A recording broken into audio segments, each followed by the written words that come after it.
Efésios capítulo 1. Como os amados sabem, uma igreja que Paulo fundou, e vejo de extrema importância pelos dias em que nós estamos vivendo e os desafios que temos diante de nós. Paulo escreve essa carta, essa epístola maravilhosa que ele envia a uma igreja local que ele fundou. Aqui essa igreja estava num show de bola, ela estava muito bem, mas ele estava orientando e dando direções para ela. Basicamente, ela é subdividida em 3 partes. Paulo fala sobre a posição do crente, que é diante do nosso Pai imutável, o andar do crente na terra, ou seja, como ele será visto diante dos homens, e termina a carta dizendo da guerra do crente. Todos nós temos um andar, todos nós temos uma guerra e todos nós temos um descanso. Ninguém consegue andar se não estiver descansado no Senhor.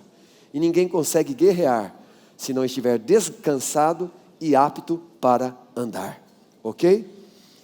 Versículo 17, ele faz a primeira oração. E é interessante que ele ora pela igreja. Ele não ora pelos perdidos. Ele ora pela igreja. Para que a igreja ocupe e seja fortalecida no seu coração, para que aqui na terra ela seja um instrumento do Pai.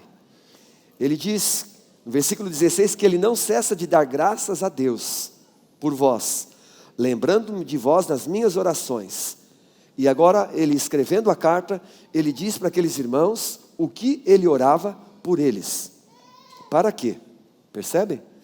Para que o Deus de nosso Senhor Jesus Cristo, o Pai da glória, vos dê em seu conhecimento o espírito de sabedoria e de revelação, tendo iluminado os olhos do vosso entendimento. Novamente, para quê? Para que saibais, para que é o propósito, para que saibais qual seja a esperança da vossa vocação e quais as riquezas da glória da sua herança nos santos, e qual a sobreexcelente grandeza do seu poder sobre nós, os que cremos, segundo a operação da força do seu poder. Para Paulo, nós precisamos como igreja ter um entendimento que há um poder que opera em nós, no nosso interior, opera em nós, e também ele vai operar através de nós, que manifestou em Cristo, ressuscitando dos mortos e pondo à sua direita nos céus. Perceba que a posição de Cristo, a posição que Cristo alcançou, depois de ter vivido como Jesus na terra, por isso que é Cristo, Cristo é o ressuscitado, o Jesus é o Deus que se fez homem. Depois de ter vivido Jesus 33 anos nessa terra, 3 anos no seu ministério, vencendo a morte, vencendo o pecado, vencendo principados e potestades, tirou das mãos de Satanás o poder da morte e do inferno, venceu o pecado na sua carne, ele ressuscitou, foi exaltado e ele depois foi colocado à direita do Pai, onde ele foi colocado? Nos céus. De uma certa forma ele habita em nós, mas de outra forma ele está à direita do Pai, porque o Pai o constituiu Senhor sobre todas as coisas. Versículo 21. Onde é esse lugar onde ele está? À direita de Deus Pai. Ele está acima, diga acima. Acima. Então pense num prédio, ok? Pense num prédio. Ele está acima de todo principado, poder, potestade e domínio. Então ele diz aqui de 4 níveis de ordens espirituais da maldade, de anjos caídos que se tornaram demônios. Olha como Satanás se move. Ele se move como o Pai se move. Nós falamos aqui de anjos, de Salmo 91. E nós veremos aqui em um versículo que o Pai também se move através de cadeia de autoridade angelical. E Paulo está falando que a cadeia de autoridade demoníaca. E está dizendo que Jesus está acima de todo principado, poder, potestade e domínio, e de todo nome que se nomeia não só nesse século, mas também no vindouro. Perceba agora, e sujeitou todas as coisas a seus pés. Então ele está à direita do Pai, ele está acima desses 4 níveis de poder, todas as coisas estão debaixo dos seus, sujeitou todas essas coisas que nós lemos aqui, debaixo dos seus pés, e sobre todas as coisas o constituiu como cabeça da igreja. E ele termina dizendo, o que é a igreja? A igreja é o seu corpo. Os pés fazem parte do corpo. Então onde Cristo está, nós estamos. A nossa posição em Cristo é essa. Nós estamos assentados juntamente com Cristo. Por isso que Paulo vai falar no versículo 6. E nos ressuscitou juntamente com Ele e nos fez assentar nos lugares celestiais em Cristo Jesus. Essa é a posição sobrenatural, extraordinária, que foi conquistada por Cristo através do seu ministério, quando nos inclui na morte e ressurreição. Antes de ir ao Pai, ele disse, eu vou, mas eu voltarei para vós. Voltou no Espírito Santo, mas voltará para nós para nos levar. João 14, não se turbe vosso coração, crede em Deus, crede também em mim. Na casa de meu Pai há muitas moradas. Se não fosse assim, eu vou-lhe teria dito, vou preparar-vos lugar. Mas se eu for, voltarei para vós. Aleluia. E nós, a igreja, estamos esperando a sua volta. Louvado seja o nome do Senhor. Mas o importante aqui é nós olharmos dentro desses níveis. Tente enxergar esse mundo espiritual. Nós estamos aqui em condição humana, um homem exterior que se corrompe na nossa condição, todavia na nossa posição, o que Cristo conquistou, nós já estamos nele pela fé. Nós já entramos no mesmo lugar e na nossa posição ninguém pode nos tirar, é definitiva, é para sempre, porque o versículo 1 diz que Ele nos vivificou quando nós estávamos mortos nos nossos delitos e pecados, os quais andamos outrora, segundo o curso desse mundo, segundo o príncipe da potestade que opera, do ar, que opera nos filhos da desobediência. Éramos por natureza filhos da desobediência, agora não, agora nós somos filhos da obediência, porque nós somos filhos do Pai Celestial. Amém, amados? Nascemos de novo, isso é extraordinário. E Paulo vai caminhando. Guarde isso, os detalhes daquilo que a gente leu. Que Jesus está à direita do Pai nos céus. Diz aí o texto, nos céus, não é no céu, nos céus. Diz que Ele está acima desses principados. E diz que nós estamos juntamente com Ele acima. Quando você lê o texto que diz que Jesus está acima, você não pensa em autoridade? O assunto aqui é autoridade. Acima, acima, acima. E diz que nós também estamos acima. Então ele está falando da autoridade da igreja. Amém? Então ele vai tratar desse assunto, da nossa posição nele, em autoridade como igreja, a sua noiva, a sua esposa, o seu corpo, até o final do capítulo 3. Depois ele vai falar do nosso andar, até o final do capítulo 2. Não, é isso mesmo, 3. Do 4 até o 6, 9, ele vai falar do nosso andar, que é o nosso testemunho diante dos homens. E vai terminar a carta, e eu queria pedir para você falar da nossa guerra. Ele vai terminar falando da nossa guerra. Infelizmente, irmãos, por conta de nós estarmos tão pouco cheios no sentido de plenitude, cheios no sentido de sensibilidade do Espírito, nós vivemos como se o mundo espiritual não existisse. Se faz até mesmo chacota dele. Quem não enxerga o mundo espiritual, ele enxerga o mundo visível. Ele se torna uma pessoa extremamente natural e até mesmo maligna. E Paulo está tratando com a igreja da importância de tomar a sua posição em Cristo, do seu andar juntamente com Cristo diante dos homens. Mas agora ele vai falar da nossa guerra espiritual. No versículo 10 do capítulo 6 ele começa assim: no demais, irmãos meus. Versículo 10 do capítulo 6. No demais. Esse no demais é o seguinte, olha, diante de tudo que eu falei, Agora eu estou terminando. Agora a última recomendação. Guardem tudo isso. É o que quer dizer no demais. No capítulo 5 ele disse assim, ó, não dê lugar ao diabo. Tremendo. Não dê lugar ao diabo. Só a igreja pode dar lugar ao diabo, irmãos. Só a igreja. Porque o mundo sem Deus já está nele. Guarde isso no teu coração. Ele diz aí no versículo 27 do capítulo 4, perdão, não deis lugar ao diabo. Ele fala no capítulo 4, no versículo 3, sobre a importância de nós guardarmos a unidade do Espírito.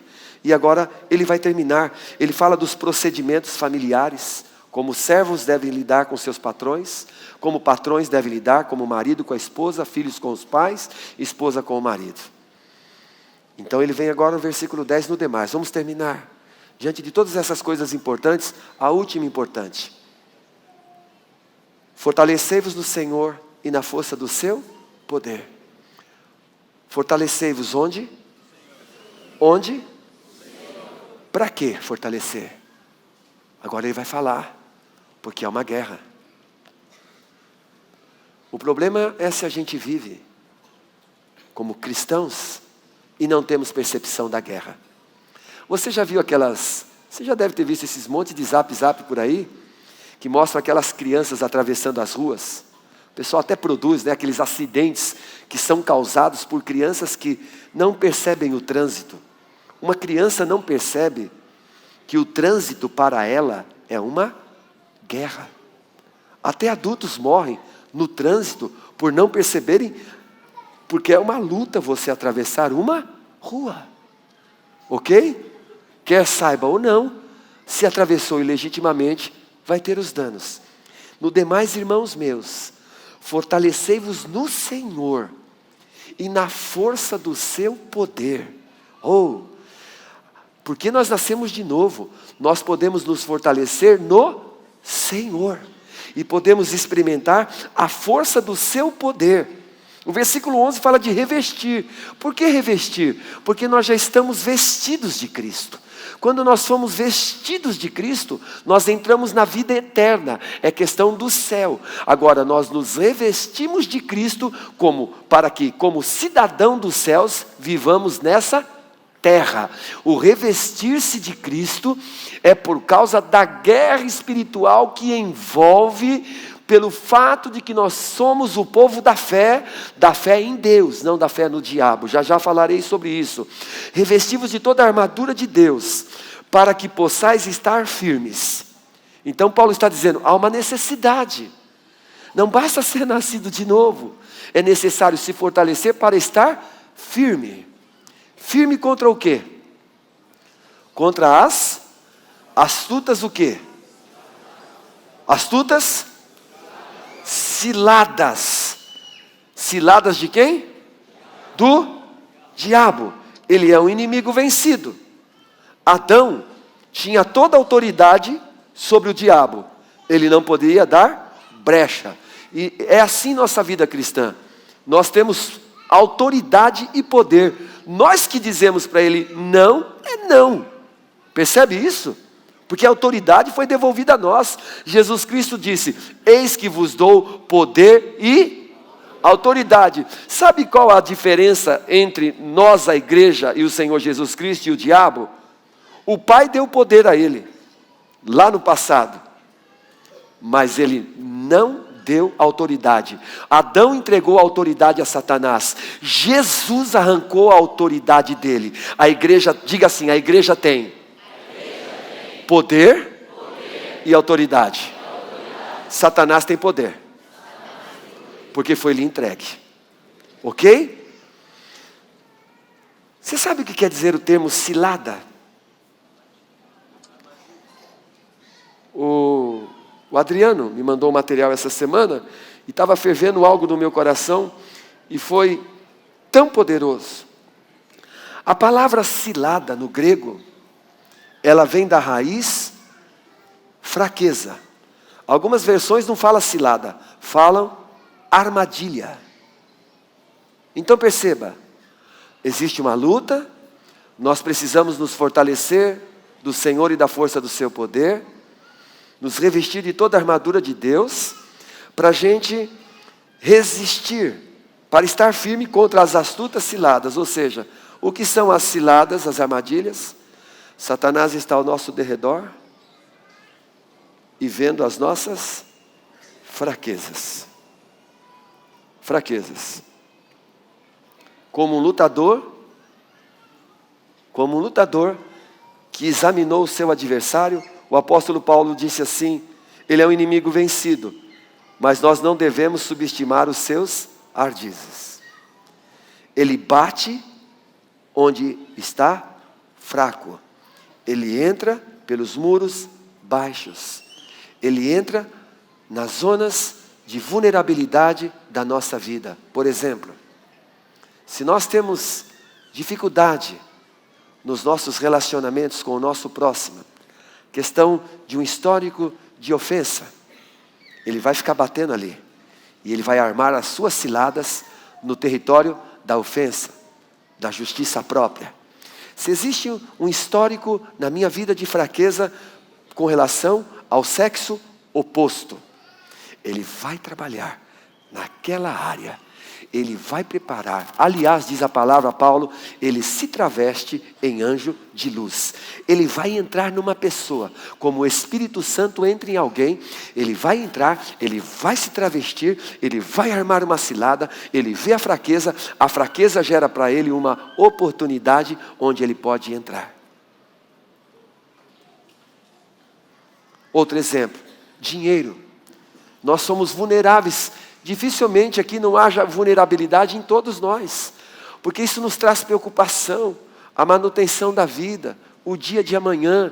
Então, um dos campos que Satanás, ele mais procura tratar, tirar a gente do foco, de nos fortalecer no Senhor, é querer dar conta da nossa vida financeira por nós mesmos, sem os princípios de Deus. E ele vai armando as ciladas. Percebe? Cilada é aquilo que você não vê. Mas cilada é aquilo que você cai e você fica preso. E lhe impede de andar. E lhe impede de guerrear.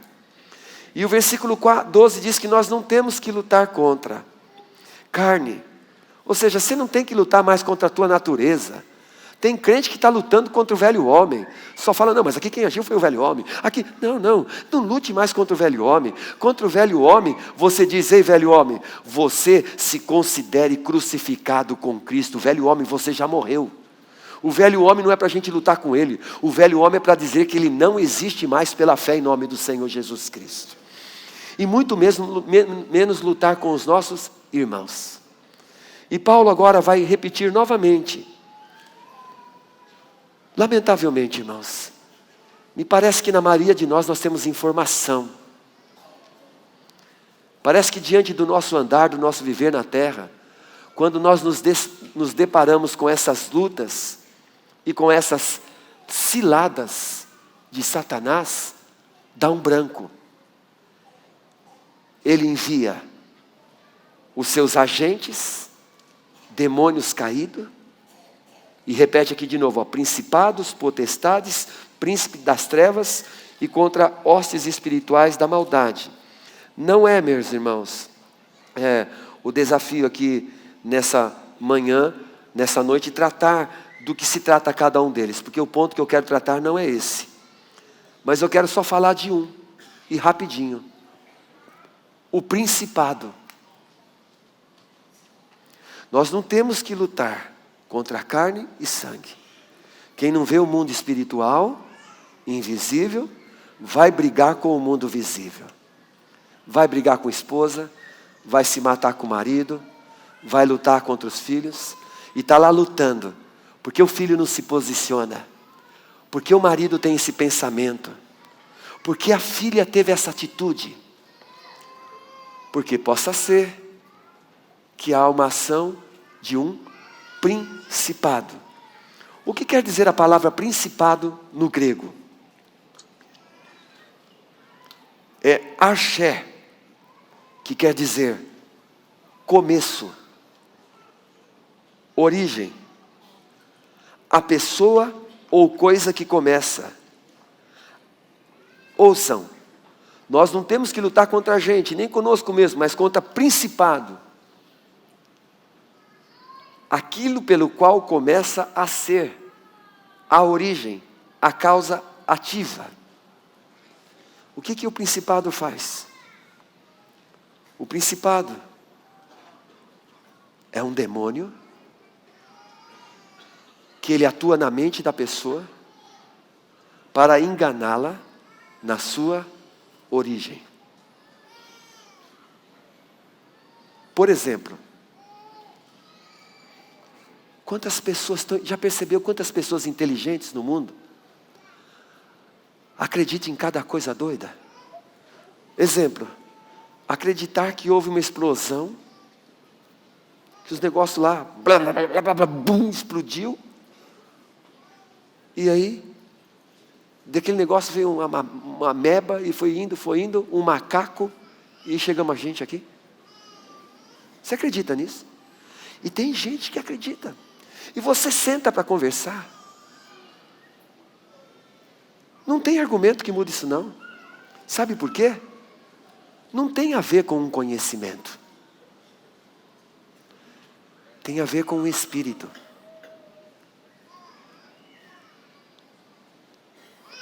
A questão homoafetiva. Romanos capítulo 1 está escrito na Bíblia sobre homossexualidade. Porque não se importaram com o conhecimento de Deus, porque não deram glória a Deus, Deus os entregou às paixões mundanas para cometerem todo tipo de perversidade, trazendo sobre si mesmo o dano. Homem com homem, mulher com mulher. Deus escolheu quem eu sou. Ele disse que eu sou isso. Quando eu olho para mim, Ele definiu homem, mulher. Na minha origem eu digo, não. Ele disse que eu sou homem, mas eu me sinto uma mulher. Percebe? Origem. Baseado nisso, até nós estávamos conversando, essa semana de novo eu e o Caio. Crer nessa evolução, que o homem que ministrou sobre a evolução, lá no final ele falou, esquece tudo isso que eu falei, existe um Deus do universo, existe alguém que criou tudo isso. Mas isso é a mesma coisa que acreditar no seguinte, o irmão Zé Maria. A gente chama o caminhão da Transpenha, o caminhão da Transpenha encosta lá, eu estou fazendo propaganda gratuita aqui, vai fazer a sua mudança assim, ó, vai dar um trato na sua mudança, encaixotar tudo lindo, vai pegar roupa masculina, escreve lá na caixa, roupa feminina, roupa íntima, prato, e vai pegar papapá, vai guardar o brinquedo das crianças, tudo na caixa, tudo lindo, geladeira, fogão, e embala o fogão, e guarda tudo maravilhosamente, só que lá eles vão mudar e tinham algumas coisas em casa, então coloca lá numa caixa muito bem protegido ovos, e coloca a farinha de trigo, e coloca o fermento no outro canto, e o fogão, o botijão de gás então tem que ser protegido, porque é um perigo a explosão, então a gente protege tudo, e está indo o caminhão da Transpenha, em nome de Jesus não vai acontecer isso, agora não é mais o caminhão da Transpenha, é de uma outra, acontece um acidente, esse caminhão encapota, e pega fogo, e você vai lá, aquela loucura, e vem um bombeiro, e todo mundo apaga tudo, e você no meio de tudo aquilo, você chega lá, e tem um bolo de chocolate pronto para você, em cima de um prato, porque tudo aquilo aconteceu, e no meio de toda aquela explosão, o ovo se encontrou, quebrou, e a gema do ovo, e a clara se encontrou com a farinha, e a farinha recebeu o fermento, e dali a pouco, aquele fogo, juntou tudo, assou, não queimou, de onde apareceu água? Não sei, mas apareceu, enfim, e está lá um bolo. Você acredita numa loucura dessa?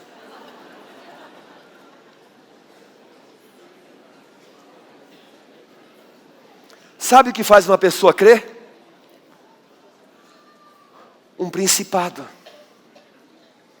É um principado que faz uma pessoa crer e faz voltar à sua origem. Ele teve uma origem destruída na sua vida, passou fome, teve problemas na vida financeira. O principado entra ali numa armadilha e começa a trabalhar na sua origem. E faz ele lembrar de toda aquela origem, Poveda. E vai tratando na vida dele e começa a colocar mentira na mente dele. Para você ser feliz, você precisa conquistar. Você vai dar para os seus filhos o que você não teve, você vai ver. E você passa a lutar baseado debaixo de um engano. Por quê? Astutas ciladas do diabo que permitiram um principado entrar na origem. Isso não resolve com conversa, irmão. Isso não resolve com terapia, não. Isso só resolve com o poder de Deus. Libertação, oração e jejum para quebrar o jugo. Oração e jejum para quebrar o jugo. Eu quero dizer para vocês, irmãos, olha a história do nosso país. Olha a origem do nosso país. Nós temos que clamar ao Pai pelo nosso país. As principais lideranças do nosso país estão debaixo de principado. E é tempo de nós, a igreja, orar e clamar a respeito disso. Eu quero dar um exemplo para vocês, irmãos, da importância tão básico. Eu sei que você já leu isso tantas vezes, mas lamentavelmente a gente lê, sabe, decora, mas não se move por aquilo que sabe. Por exemplo, olha como o mundo espiritual se move. Daniel capítulo 10.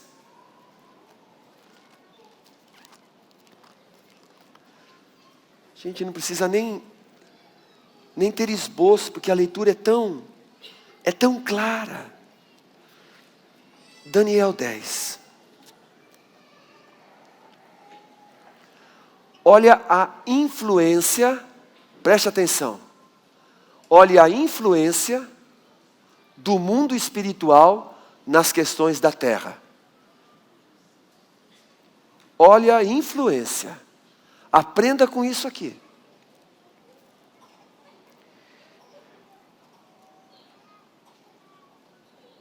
Versículo 11. E me disse, Daniel, homem muito desejado, está atento às palavras que vou te dizer e levanta-te sobre os teus pés, porque eis que te sou enviado. Olha só, Daniel estava num tempo de oração, de jejum, um tempo de cativeiro do seu povo, opressão, por terem abandonado a palavra de Deus. Então ele veio a Daniel no versículo 12, é enviado para ele no versículo 11, já começa animando-o, dizendo, não temas, Daniel, porque desde o primeiro dia, olha só, desde o primeiro dia em que aplicaste o teu coração a compreender e a humilhar-te perante o teu Deus, são ouvidas as tuas palavras. E algumas versões, o quê? Orações. Quando você lê isso aqui, não dá a impressão que o tempo passou? Que Daniel vem orando, vem aplicando o coração nas coisas de Deus, como a gente muitas vezes faz por algumas circunstâncias que estão ali em nossas vidas, no mundo ao nosso derredor, na empresa, na vida do vizinho, na vida de um filho, da esposa, enfim, no oikos que nós vivemos. Quando você começou a humilhar-te, são ouvidas as tuas palavras, e eu vim por causa das tuas palavras. Olha isso, irmãos, a linguagem agora. Quem veio? Foi um anjo. Foi um anjo que veio. Quem são os anjos? Os anjos são os agentes ministradores do nosso Pai, os seus agentes secretos, que trabalham em função daqueles que temem o Senhor. A Bíblia diz que para cada crente tem um anjo à sua direita e um anjo à sua esquerda. É extraordinário esse negócio. Para cada um de nós tem um anjo à nossa direita e à nossa esquerda. Quero dizer para você, o ministério dos anjos é uma coisa tão séria, que a Bíblia diz que alguns hospedaram anjos e nem sabiam, porque eram tão parecidos com o homem. Olha só, provavelmente ao longo da minha vida, Deus já até mandou um anjo para mim, eu conversei com ele, peguei a mão dele, agradeci, talvez tenha até almoçado com ele, nem sabia que era um anjo. Como também nós podemos nos sentar com um demônio e nem temos ideia. Olha o que ele diz no versículo 13. O príncipe do reino da Pérsia se pôs defronte de mim 21 dias. Ei, o cara está orando, está na presença de Deus, seu povo cativo, 3 vezes ao dia buscando ao Senhor e jejuando, e agora vem um anjo e diz para ele que houve uma oposição. Agora o anjo está contando para ele, e eis que Miguel, um dos primeiros príncipes, olha como Satanás imita o reino do céu para o reino das trevas, ele copia tudo, cabra safado. Miguel, um primeiro príncipe, um dos primeiros príncipes, veio para ajudar-me. Diga assim, veio para ajudar-me. Ajudar quem? Daniel? Não. Um outro anjo. Por quê? Olha agora. Um dos primeiros príncipes veio para ajudar-me e eu fiquei ali com os reis da Pérsia. Isso aqui é guerra espiritual, irmãos. Isso aqui é guerra espiritual. Resistência. Agora, vim para fazer-te entender o que há de acontecer ao teu povo nos derradeiros dias, porque a visão é ainda para muitos dias. Basicamente, o importante é nós compreendermos que houve uma resistência espiritual. Daniel estava em oração, Satanás se opôs onde? Onde ele se opôs? Onde você imagina que houve essa resistência que Miguel teve que ir lá e interferir? É como se nós chamássemos alguém com uma maior patente. Eu não lido com isso. Aquele anjo não conseguiu lidar com aquela resistência. O que está acontecendo aqui? Precisamos de alguém. E vem Miguel. E quando quem estuda a palavra, já estudou um pouco sobre isso, sabe que dificilmente o arcanjo Miguel não seja o guardião de Israel como nação na terra. Não vou entrar em detalhes sobre isso, não é a nossa questão estudar os anjos. A nossa questão aqui é termos uma percepção espiritual de que às vezes estamos lidando com coisas espirituais de maneira natural e as coisas não fluem, não acontecem e nós começamos a lutar contra as pessoas e não vemos o mundo invisível e isso gera um atraso, problemas sérios, destruição, enfim. Aquilo que o diabo veio fazer, matar, destruir e roubar. Versículo 19, e disse, não temas, homem muito desejado, paz seja contigo, anima-te sim, anima-te. E falando ele comigo, esforcei-me e disse, fala meu Senhor, porque me confortaste. E disse, sabes por que eu vim a ti? Olha o que ele diz agora, aquele agente do pai para Daniel. Eu tornarei a pelejar contra o príncipe dos persas. E saindo eu, eis que virá o príncipe da Grécia. Gente, isso aqui não estamos falando de uma questão de estado, de um país. Isso aqui é o mundo espiritual. Que muitas vezes nós não enxergamos. E queremos lutar com isso, com as nossas armas. Por exemplo, eu já li isso várias vezes, nós já estudamos tantas vezes, mas me parece que quando nos colocamos diante dessas questões, esse Paulo era um homem muito claro para ele, a questão do mundo espiritual. 2 Coríntios capítulo 10, versículo 3. Eu quero agradecer a você a honra que você está dando à palavra. Porque andando na carne, sendo um ser humano, não lutamos segundo a carne. Não lutamos com as coisas humanas. Versículo 4, porque as armas da nossa milícia não são carnais. Há uma luta e as nossas armas não são carnais. Mas sim poderosas em Deus. Diga, poderosas em Deus. Meu Pai, há armas poderosas em Deus. Para a destruição das fortalezas e destruindo os conselhos. Olha só, olha a guerra espiritual, qual o objetivo da guerra espiritual na nossa vida? Fortalezas, o que são as fortalezas? São as fraquezas. As fortalezas são as fraquezas, são os lugares pelos quais Satanás pode dar-se lugar a ele, e aí é complicado, né?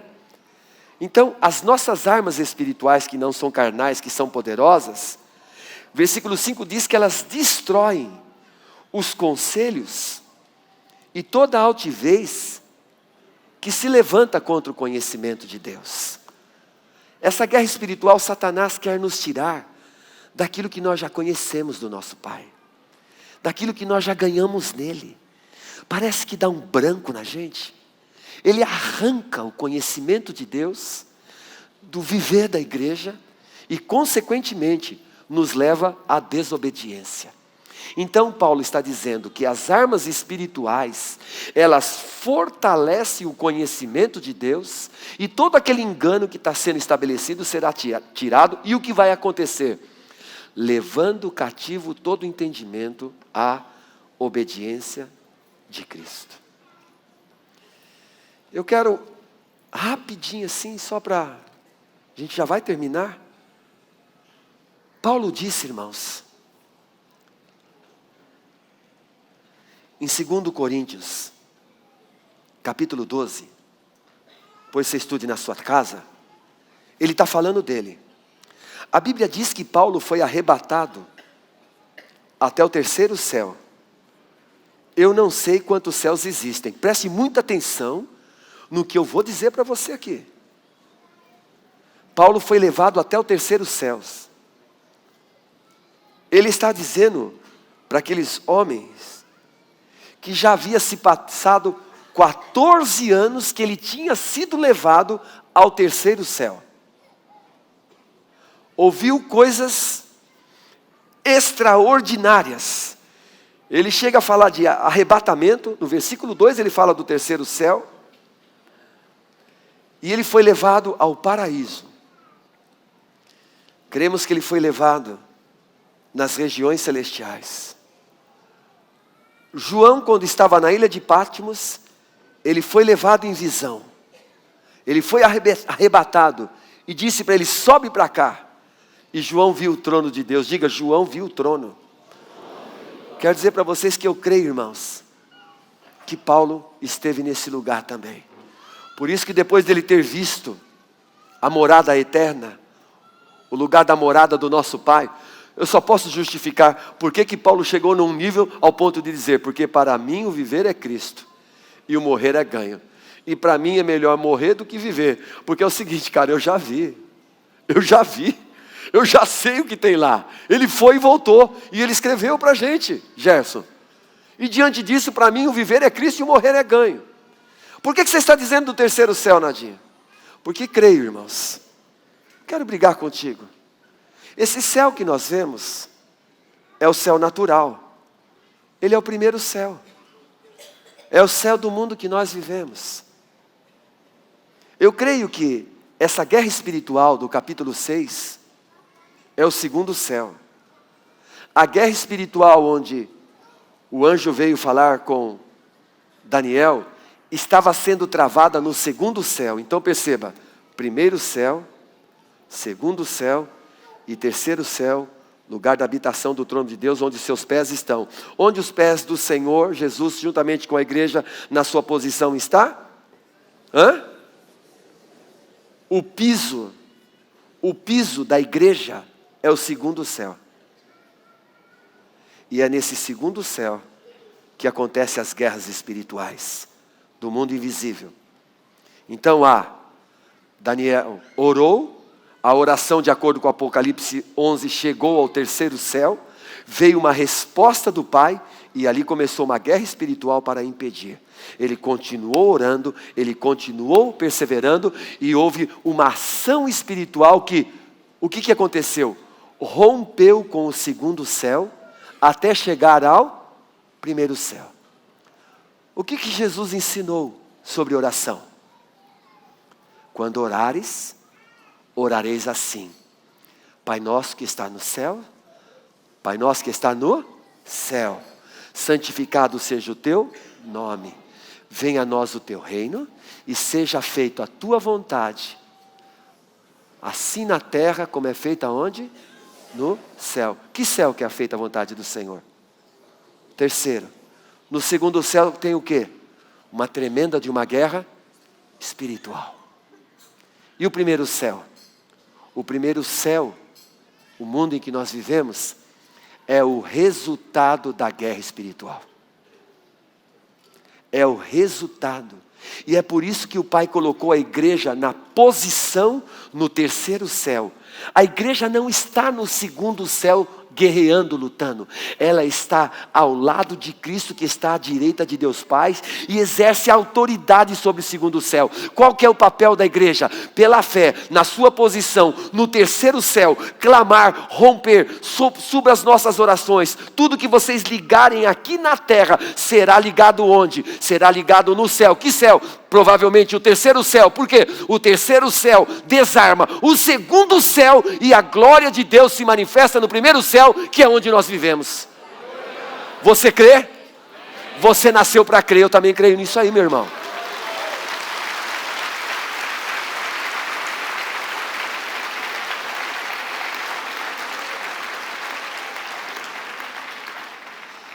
Percebeu a influência do mundo espiritual, gente? Hein, Daniel? Percebeu? É só você ver. É só a gente falar assim, vai ter batismo. Começa uma luta. É o mundo espiritual. É só você ver. Alguém se batiza. Nossa irmã ali se batizou. O outro, Nadinho, eu batizei. A minha vida virou de cabeça para baixo. Me falaram que seria um paraíso, mas virou um inferno. Por quê? Porque é uma guerra espiritual concentrada no segundo céu. Por isso que nós não podemos deixar irmão nascido de novo, gente que caminhando na fé sozinho. Por quê? Porque o filhinho só sabe que tem o amor do pai. O filhinho precisa andar com um jovem que é forte e já venceu o maligno, porque a palavra de Deus está nele. Mas ele também precisa daquele que tem todo o projeto de Deus, um pai espiritual. Irmãos, nós estamos orando e jejuando para que possamos enxergar. Jovem, em nome de Jesus Cristo, ganhe percepção do mundo invisível. Quem não enxerga o mundo invisível, não vai viver de acordo com o céu aqui na terra. Percepção espiritual. E qual é a recomendação de Paulo? E termino aqui. Porque nós vamos fazer mais um pouco aqui o que Paulo disse. Não vou entrar muito em detalhes. Versículo 13 de Efésios 6. Qual que é o verbo? Ações. Verbo, ações. Efésios 6,13. O verbo é tomai. Tomai a armadura. A armadura de Deus é coisa que se pega. A gente não podia pegar as vestes da salvação, porque nós estávamos mortos. O Senhor colocou em nós as vestes da salvação, mas a armadura de Deus a gente tem que pegar. A gente tem que ter uma ação. A gente tem que ter uma atitude, uma disposição mental. É ir pegar. E nós vamos ter que exercitar o nosso espírito, transformar a nossa mente e fazer o que com o nosso corpo? Discipliná-lo. Mas, versículo 14. Estai, pois, firmes. O verbo presente contínuo aqui, ó, estai. Versículo 17. Perdão, 16. Tomando sobre tudo. Olha lá, tomando sobre tudo o escudo da fé. Irmãos, eu ouvi uma definição do material que você me mandou, eu já tinha ouvido, lido num livro. Aí eu lembrei de falar com vocês. Por isso que é importante ler coisas boas. Você sabia que nós, de uma maneira ou de outra, vivemos por fé? O homem mais incrédulo, que diz ser ateu, ele vive por fé. Porque ele acredita que Deus não existe. Ouça isso. Satanás trabalha para gerar fé no coração do homem. Que fé? A fé que nos faz acreditar em mentiras. Satanás quer nos levar a uma fé que é a incredulidade na fé em Deus. Porque o que é a fé em Deus? A fé em Deus é acreditar, certo, Abinel? Na verdade de quem Ele é. Na verdade de quem Deus é. Isso é a fé. Acreditar em quem Deus é e o que Ele faz. Qual que é a obra de Satanás? Levar-nos a não acreditar em quem Deus é e naquilo que Ele faz. Então, consequentemente, se Ele me levou a não acreditar em quem Deus é e o que Ele faz, é porque eu acreditei nele. E se eu acreditei nele, eu recebi uma fé mentirosa. A obra de Satanás é gerar uma fé mentirosa. Qual é o resultado da fé mentirosa? Diga assim, medo. É medo. Satanás gera fé em nós, que nos leva a um medo. Medo do amanhã, medo da morte, medo da doença, medo do perigo, medo de ficar solteiro, medo de ficar casado, medo de ter filho, medo de não ter filho, medo de não dar certo, medo de liderar, medo de se posicionar, medo de não se posicionar, medo. A obra de Satanás é gerar uma fé baseada em mentira. Perceberam? Beleza? Perceberam, irmãos? E terminando aqui, versículo 17 diz também, tomai. E o versículo 18 diz, orando em todo o tempo. Você veste todo, é como se fosse assim, pegue toda a armadura de Deus que é próprio Jesus. Todo o material da armadura é Jesus, não vou tratar deles aqui. Mas você pega toda a armadura e faz o seguinte, ora em todo o tempo. Porque se você tiver com toda a armadura, sem a oração, provavelmente vai ser insuficiente. Mas é muito difícil não tomar toda a armadura e não viver em oração. Amém? Eu só quis compartilhar isso, irmãos, porque há uma profunda necessidade de nós começarmos, amados, a enxergar o mundo invisível. Não vamos brincar com essas coisas. Deus é Espírito. E importa que aqueles que o adorem em Espírito. Satanás se traveste em um anjo de luz. Então, se a gente não tiver visão espiritual, é por isso que nós estamos orando. É por isso que nós estamos jejuando. É por isso que nós estamos nos enchendo da palavra. Para que a nossa mente não seja um lugar onde Satanás pouse. Amém? Ele pode até tentar jogar caca, mas ele não vai pousar na nossa cabeça, em nome de Jesus, porque nós vamos dizer, show Satanás, eu já te vi, sai fora em nome de Jesus. Amém, irmãos, é isso aí, amém? Vamos orar.